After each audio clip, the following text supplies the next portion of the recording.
Hello friends welcome to my new video. दोस्तों, आज हम एक टॉपिक के ऊपर बात करेंगे कि 2025 में नीट का पेपर बहुत ही टफ सेट हो। ठीक है। फिजिक्स में कुछ टीचर का तो ऐसा कहना था कि शायद जेई एडवांस से भी टफ पेपर कुछ कुछ क्वेश्चंस ऐसे सेट हुए हैं। तो आज हम इसी बात पे चर्चा करेंगे कि ऐसा क्यों है नीट का पेपर या फिर किसी भी एग्ज़ाम का कॉम्पिटिटिव एग्ज़ाम का पेपर, चाहे वो यूपीएससी हो या नीट हो या एसएससी सीजीएल वगैरह को भी, ये इतना टफ क्यों सेट हो रहा है। ठीक है, इतना टफ क्यों दिन ब दिन ऐसा क्यों हो रहा है कि दिन ब दिन वो बहुत टफ होता जा रहा है। ठीक है।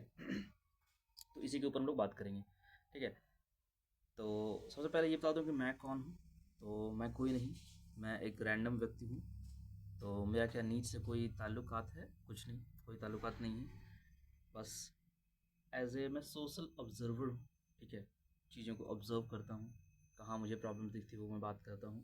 तो उस पर्सपेक्टिव से हम बात करेंगे। मैं टेक्निकल इश्यूज में तो जाऊँगा नहीं।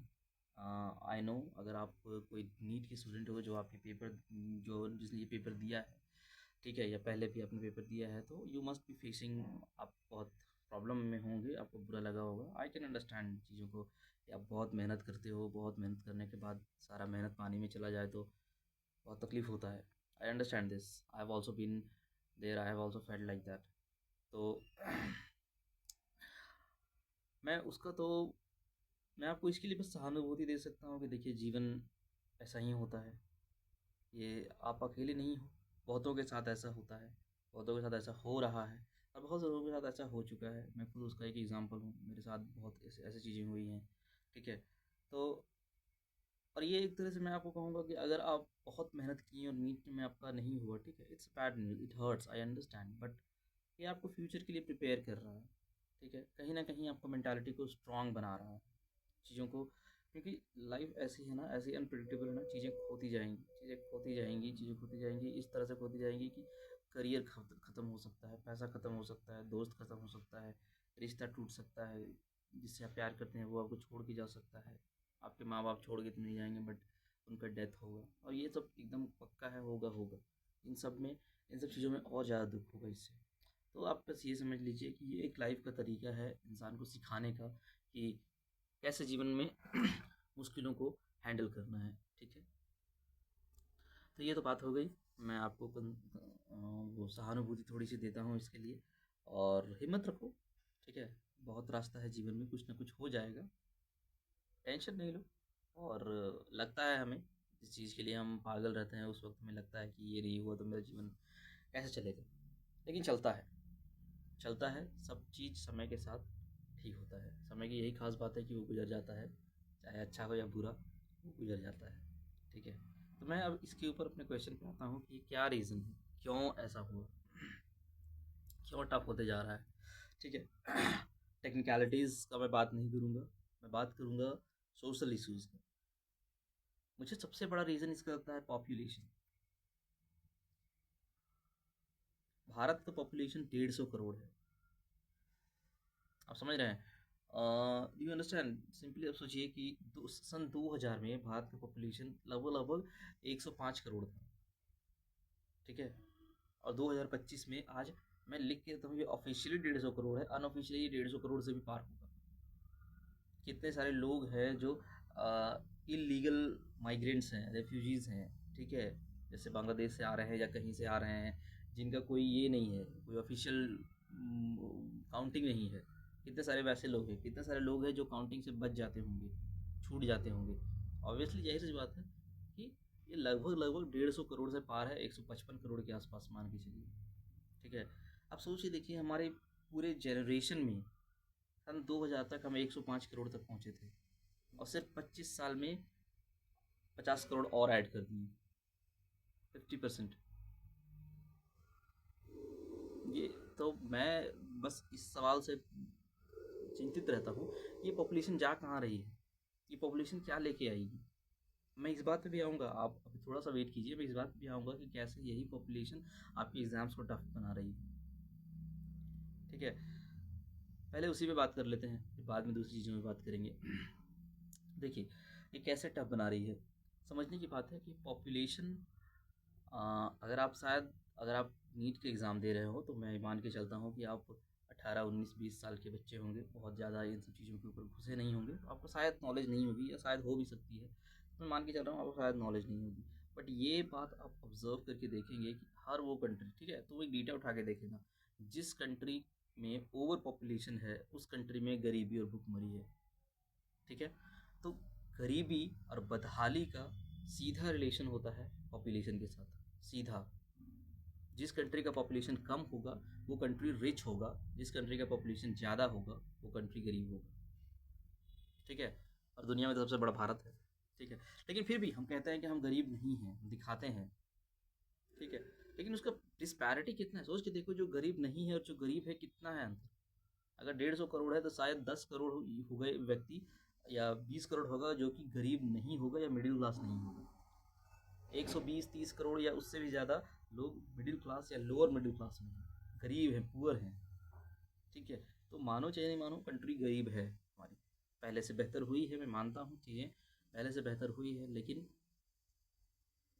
भविष्य बेहतर नहीं दिखता।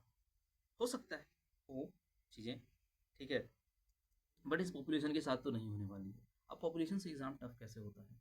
पॉपुलेशन सबसे बड़ा रीज़न है कंजम्पशन का। जितना पॉपुलेशन होगा उतना कंजम्पशन होगा। मैं सिंपल से एग्जांपल लेके बताता हूँ कि जितना ज़्यादा लोग होंगे उतना खाना का रिक्वायरमेंट होगा, उतना पानी का रिक्वायरमेंट होगा, उतना बिजली का रिक्वायरमेंट होगा। ये बेसिक चीज़ है ना? तो जितना ज़्यादा लोग होंगे उतना खाना का रिक्वायरमेंट होगा। अब जितना ज़्यादा खाना का रिक्वायरमेंट होगा उतना ज़्यादा फसल को उपजाना पड़ेगा, राइट? ठीक है, अब फसल को उपजाने के लिए भारत जो है एक लैंड, ठीक है, जो हमारा भारत, वो लैंड तो सीमित है। अब लैंड सीमित है तो उस लैंड में उगने वाले फसल भी सीमित हैं, उसका भी एक सीमा है। अब अनलिमिटेड खेती नहीं कर सकते, अनलिमिटेड फसल नहीं उगा सकते, है ना? जब फसल कम होता है, जब फसल उग रहा है, ठीक है, और पॉपुलेशन बहुत ज़्यादा बढ़ रहा है, तो आपको कुछ ना कुछ करके उस फसल को बढ़ाना पड़ेगा, ताकि इसको खिला सके पॉपुलेशन को, ताकि भूख से ना मरे लोग। अदरवाइज अगर खाना कम होने लगा तो लोग भूखमरी का हालत आ जाएगा। उस चीज़ को ख़त्म करने के लिए आप क्या करते हो? आप यूरिया डालते हो, आप बुरी चीज़ें डालते हो, मतलब केमिकल वगैरह डालते हो, जिसकी वजह से फसल ज़्यादा हो सके। ठीक है, क्यों फसल ज़्यादा करना है? क्योंकि डिमांड ज़्यादा है। अब इससे प्रॉब्लम क्या हो रहा है? लोग ज़्यादा हैं, डिमांड ज़्यादा है, डिमांड ज़्यादा होने के कारण इसको सप्लाई कम है, जिसके कारण से प्राइस बढ़ जा रहा है। ठीक है, प्राइस बढ़ जा रहा है, ये आप इकोनॉमिक्स में पढ़े होगे, और नहीं पढ़े होगे तो इट्स कॉमन सेंस। ठीक है, अगर डिमांड बढ़ेगा और सप्लाई कम रहेगा, सप्लाई का प्राइस बढ़ जाएगा, जिसकी वजह से क्या हो रहा है? स्टैंडर्ड कॉस्ट ऑफ लिविंग बढ़ता जा रहा है। बेसिक रोटी कपड़ा का, मकान तो छोड़ दो, मकान में बातें कर रहा हूँ, रोटी कपड़ा और तुम्हारा बेसिक मेडिकल, ये सब चीज़ का खर्चा बढ़ते जा रहा है। इन्फ्लेशन, इन्फ्लेशन बढ़ते जा रहा है, जिसकी वजह से लोग, एक गरीबी का एक कारण। ठीक है, अब इन्फ्लेशन बढ़ने से क्या होता है? इन्फ्लेशन बढ़ रहा है तो लोग दूसरा एस्पेक्ट, ठीक है, ये खेती को बढ़ाने के लिए केमिकल्स डाल रहे हैं, तो उससे क्या हो रहा है? खाना तो, फसल तो मिल जा रहा है, लेकिन पौष्टिक आहार नहीं मिल रहा है। पौष्टिक आहार नहीं मिलने के कारण, पौष्टिक ये लोग खाएंगे बहुत से लोग, ठीक है, जो गरीब है, रिच रिच क्लास तो अफोर्ड कर लेगा, जो गरीब और मिडिल क्लास है वो पौष्टिक आहार तो खाएगा नहीं। ठीक है, जिसके कारण से दो चीज़, और उस जो आहार वो खा रहा है उसमें केमिकल वगैरह डाल के उसको उगाया गया है, अब वो खा रहा है। अब उससे दो कारण, दो चीज़ होगा। ठीक है, एक तो already cost of inflation, cost of living, यानी कि इन्फ्लेशन बढ़ा हुआ है। अब इस फसल के कारण इसको पौष्टिक न्यूट्रिशन नहीं मिल रहा है। ठीक है, और इसमें जो यूरिया है, केमिकल है, उसके कारण इसको हेल्थ इश्यूज़ हो रहा है, हेल्थ इश्यूज़ हो रहा है, मेडिकल एक्सपेंसेस बढ़ रहा है। ठीक है, मेडिकल एक्सपेंसेस, आप सोचो, ज़्यादा से ज़्यादा लोग बीमार हो रहे हैं, और ज़्यादा से ज़्यादा लोग बीमार होंगे तो मेडिकल मेडिसिन्स का डिमांड बढ़ेगा। ज़्यादा से ज़्यादा लोग बीमार होंगे तो मेडिसिन्स का डिमांड बढ़ेगा, मेडिसिन्स का डिमांड बढ़ेगा तो दवाइयों का कीमत बढ़ेगा। डिमांड बढ़ा, कीमत बढ़ा। अब कीमत बढ़ा तो सोचने की बात है, लोगों को, जो समृद्ध हैं, सोचिए, जो गरीब हैं उसको दवाई का ज़रूरत है, ठीक है, और जो दवाई बेच रहा है, जो समृद्ध है, उसको यहाँ प्रॉफिट दिख रहा है। क्यों? क्योंकि इसका डिमांड बढ़ रहा है। ठीक है, अब प्रॉफिट दिख रहा है तो अब ये वहाँ जाने की कोशिश करेगा, अब ये दवाइयों को बेचने की कोशिश करेगा, इंडस्ट्री खड़ा करेगा, कंपनीज खड़ा करेगा, हॉस्पिटल्स खड़ा करेगा। ठीक है, क्योंकि इसके पास पैसा है, ये खड़ा करेगा, जिसको ज़रूरत है वो आके लेगा। ठीक है, अब जो गरीब के बच्चे, जो अपना ट्रीटमेंट करवा रहे थे, उनको दिखेगा कि हाँ, डॉक्टर बन जाने में पैसा है। वो क्या सपना देखेगा? अपने बच्चे को डॉक्टर बनाना है, ठीक है? आप सोच के देखो, ये पूरा भरा पड़ा है और सभी लोग ये सपना देख रहे हैं कि अपने बच्चे को डॉक्टर बनाना है और सब बच्चे डॉक्टर बनने के लिए अपने बच्चों को भेज रहे हैं, सभी लोग। कुछ बच्चे खुशी से डॉक्टर बनना चाहते हैं, कुछ बच्चे परिवार के दबाव में डॉक्टर बनना चाहते हैं। अब सब कोई भेजे जा रहा है, तो एग्ज़ाम में लोग जो पार्टिसिपेट कर रहा है, वो नंबर बढ़ते जा रहा है, ठीक है? साथ-साथ इधर याद रखना कि पॉपुलेशन बढ़ते जा रहा है। पॉपुलेशन साल दर साल बढ़ते जा रहा है, नए बच्चे आते जा रहे हैं एग्ज़ाम देने के लिए। अब क्योंकि पॉपुलेशन बढ़ते जा रहा है, तो नंबर ऑफ स्टूडेंट्स वो भी बढ़ते जा रहा है, जो ये एस्पायर करता है कि मुझे डॉक्टर बनना है। अब नंबर ऑफ स्टूडेंट्स बढ़ते जा रहा है, तो इसकी वजह से लेकिन सोच नहीं रही, सोच के देखना, नंबर ऑफ स्टूडेंट बढ़ा, तुम याद रखो कि 2015 से लेके 2025 तक कितना नंबर ऑफ स्टूडेंट्स बढ़ गया एग्ज़ाम देने वाला। और ये बताओ कि कितना 2015 से 2025 तक कितना कॉलेजेस बढ़ गया, कितना नया कॉलेजेस बन गया, कितना सीट्स आ गया। नहीं आया है ज़्यादा, है ना? ज़्यादा नहीं आया है। तो वही मैं कह रहा हूँ कि लोग बढ़ते जा रहे हैं और लोगों को देने के लिए रिसोर्सेस नहीं बढ़ रहा है। लोग बढ़ते जा रहे हैं, लोगों को देने के लिए खाना नहीं बढ़ रहा है। लोग बढ़ते जा रहे हैं, मतलब यानी कि कंपटीशन का एग्ज़ाम देने के लिए मेडिसिन का प्रिपरेशन करने वाले बच्चे बढ़ते जा रहे हैं और सीट्स कॉलेज में है नहीं। तो ऑब्वियस सा बात है, जो पेपर सेट कर रहा है, अब सोच के देखो, जो पेपर सेट कर रहा है, अब उसके पास 20,000 सीट है नीट का, लगभग 20,000 सीट होता है ना, एक्सपेक्टेड 20,000 सीट है नीट का। अब वो पेपर सेट 20,000 सीट है और उसको पता है 5 लाख बच्चे आने वाले हैं एग्जाम देने के लिए। वो पेपर ठीक है, थोड़ा सा टफ करेगा, 5 लाख बच्चे में से 20,000 सेलेक्ट कर लेगा, कोई नहीं। अब सोचने की बात है, 20,000 5 लाख बच्चों में से मान लेते हैं कि मोस्टली 4 लाख बच्चा तो सीरियस होगा नहीं, लेकिन 1 लाख बच्चा तो होगा जो सीरियस पढ़ाई कर रहा होगा। तो मेन उस 1 लाख बच्चे के लिए सोचता है कि 1 लाख बच्चे के लिए एक पेपर सेट करना है, जिससे 1 लाख बच्चे में से 20,000 बच्चा छांट सके। यानी सिलेक्शन रेट लगभग लगभग इफेक्टिवली देखा जाए तो 20%, 20% का रेट। वही सोच के देखो, वही 20,000 सीट, अब ये 5 लाख से 25 लाख हो गया बच्चा 2025 में, ठीक है? 25 लाख है। अब तो सोच के देखो कि इसमें से भी अगर हम 80% मान लें कि यूजलेस पॉपुलेशन है, जो कि अच्छे से प्रिपरेशन नहीं करना चाहती है, उतना मन नहीं है उसको प्रिपरेशन करने का, और उसको सिर्फ सिर्फ 20% है, ठीक है?